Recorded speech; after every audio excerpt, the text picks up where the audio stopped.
Da eroi a lavoratori sfruttati con ferie negati, richiami in servizio continui, turni insostenibili. Hanno raccontato la loro frustrazione e le loro difficoltà agli operatori sanitari che si sono riuniti in assemblea davanti all'entrata dell'ospedale di Schiavonia. La storia di Marta Siega, infermiera del pronto soccorso in gravidanza, è emblematica. Essendo ovviamente un reparto a rischio, ho comunicato subito la mia gravidanza alla coordinatrice, la quale un paio d'ore dopo ha dovuto procedere a una riunione straordinaria di reparto per riuscire a capire come conformare meglio i vari ruoli all'interno del pronto soccorso. Io personalmente rivesto tutti i ruoli, quindi triage, area rossa, area verde, osservazione breve intensiva e più il SUEM 118.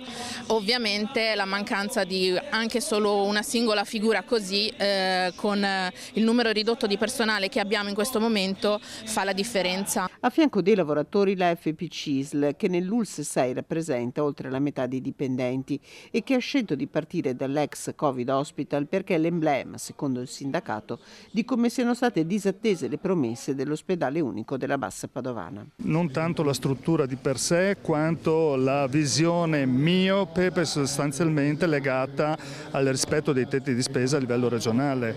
Allora, dal 2022 ad oggi si sono persi 200 dipendenti e questi pesano su quello che è la qualità assistenziale che deve essere riconosciuta alla popolazione. Addirittura si fa fatica a sostituire una maternità. Assolutamente sì. Qui tornano le miopie legate alle gestioni finanziarie, per cui il tetto di spesa rappresenta un obiettivo invalicabile e di conseguenza nel momento in cui c'è l'assenza per maternità non viene sostituita. A Schiavonia le carenze maggiori si registrano nel pronto soccorso, in terapia intensiva, con criticità anche in altri reparti. Non è un problema di personale, perché soprattutto parliamo per il comparto.